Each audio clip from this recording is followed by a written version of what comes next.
Hello students, मैं doctor Indu Kumari, department of psychology, NLS college, Jaitpur, Daudpur, Saran. आज मैं यूजी पार्ट 1 के लिए पेपर 1 में सीखने की विधियों मेथड ऑफ लर्निंग पर ही चर्चा करूंगी। जैसा कि हमने अपने पिछले वीडियो में लर्निंग की विधियों के बारे में चर्चा की और देखा कि लर्निंग की मुख्य रूप से 3 ही विधियां होती हैं। पहला अविराम विधि तथा विराम विधि, दूसरा पूर्ण विधि तथा अंश विधि, तीसरा साभिप्राय सीखना तथा प्रासंगिक सीखना। हमने अपने पिछले वीडियो में जाना कि अविराम विधि तथा विराम विधि किसे कहते हैं तथा इसके क्या गुण और दोष हैं। आज हम चर्चा करेंगे कि पूर्ण विधि तथा अंश विधि किसे कहते हैं तथा इसके क्या गुण हैं और क्या दोष हैं, और दोनों के बीच तुलनात्मक अध्ययन भी हम करेंगे। तो आज का हमारा टॉपिक है पूर्ण विधि तथा अंश विधि। जब व्यक्ति किसी दिए हुए पाठ या विषय को शुरू से अंत तक एक साथ में पढ़कर सीखता है तो उसे पूर्ण विधि की संज्ञा दी गई है।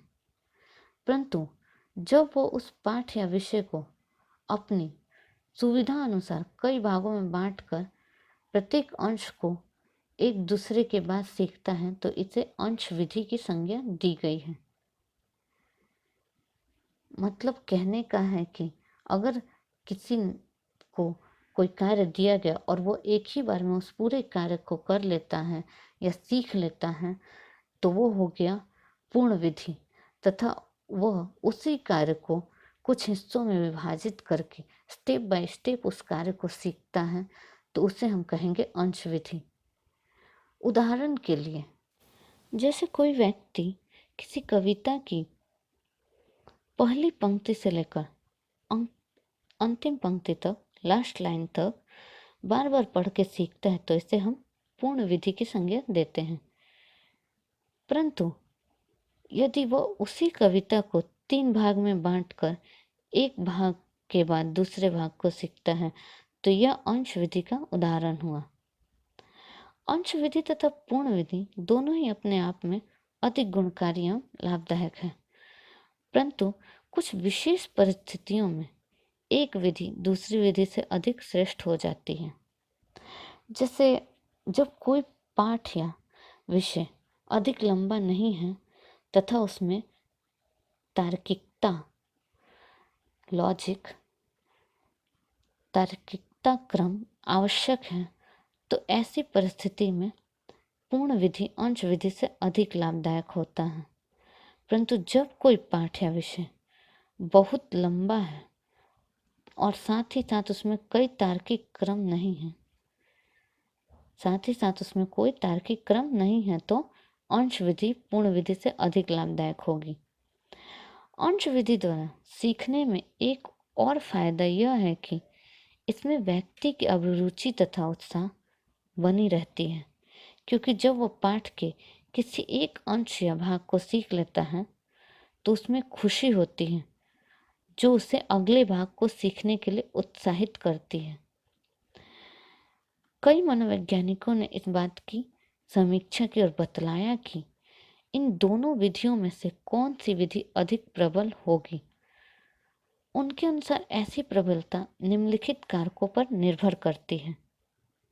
पहला, यदि व्यक्ति में विषय या पाठ को सीखने की अभिप्रेरक अवस्था या अभिप्रेरकता अधिक है तो पूर्ण विधि अंश विधि से अधिक श्रेष्ठ होगी। किंग्सले के अनुसार बच्चों की अंश विधि अधिक प्रबल होती है जबकि वयस्क में पूर्ण विधि अधिक प्रबल होती है। तीसरा पॉइंट है, यदि विषय सरल, अधिक लंबा नहीं है तथा उसमें तार्किक क्रम है तो पूर्ण विधि अधिक अच्छी होगी। परंतु यदि विषय कठिन है, अधिक लंबा है और उसमें तार्किक क्रम नहीं है तो अंश विधि अधिक महत्वपूर्ण या उसके लिए सुटेबल होगी। चौथा पॉइंट है वार ने कहा है कि अधिक बुद्धि वाले व्यक्ति में पूर्ण विधि अधिक सबल होती है, जबकि कम बुद्धि वाले व्यक्ति तथा सामान्य बुद्धि वाले व्यक्ति अंश विधि से अधिक सीखते हैं। 5वां पॉइंट है, सामान्यतः जब व्यक्ति किसी पाठ या विषय को सीखने की प्रारंभिक अवस्था में होता है तो वह अंश विधि से अधिक सीखता है, परंतु जब वह बहुत कुछ सीख चुका होता है और जब वह अंतिम अवस्था में होता है तो वैसी परिस्थिति में सीखने की पूर्ण विधि अधिक सुटेबल होगी उस अवस्था में। ऊपर के सभी बातों से यह स्पष्ट है कि कुछ परिस्थितियों में पूर्ण विधि अधिक सबल है तो कुछ परिस्थितियों में अंश विधि अधिक सबल है। कहने का अर्थ है कि इन दोनों विधियों की अपनी अपनी महत्ता है और दोनों ही परिस्थितियों के अनुरूप कार्य करती हैं, जिस परिस्थिति में जिस विधि का अधिक उपयोग किया जा सकता है। हमारा तीसरा पॉइंट था सभिप्राय सीखना तथा प्रासंगिक सीखना। जब व्यक्ति अपनी इच्छा तथा एक निश्चित उद्देश्य के साथ किसी कार्य या पाठ को सीखता है तो उसे सभिप्राय सीखना कहते हैं। दूसरी तरफ जब व्यक्ति किसी पाठ या कार्य को अपने आप ही सीख लेता है तो उसे प्रासंगिक सीखना कहते हैं। जब छात्र किसी पाठ या कविता को इसलिए सीख रहा है क्योंकि परीक्षा में पूछे जाने की संभावना है तो यह सभिप्राय सीखने का उदाहरण है। संभव है कि प्रिंसिपल साहब की गाड़ी हमेशा उसके ऑफिस के सामने लगा देखकर छात्र उस गाड़ी का नंबर लेता है, ये याद कर लेता है। यह एक प्रासंगिक सीखने का उदाहरण है क्योंकि इस तरह के सीखने में छात्र कोई अभिरुचि या उद्देश्य नहीं था, वह बार बार देखने की वजह से उसे ऑटोमेटिकली उसने उस चीज़ को याद कर लिया। वार ने अपने प्रयोगात्मक अध्ययन के आधार पर दोनों विधियों का तुलनात्मक अध्ययन किया और देखा कि सभिप्राय सीखना प्रासंगिक सीखना से श्रेष्ठ होता है। दिन प्रतिदिन के अनुभवों के आधार पर भी हम इस तरह का पूर्ण समर्थन मिलता है। हमें इस तथ्य का पूर्ण समर्थन मिलता है कि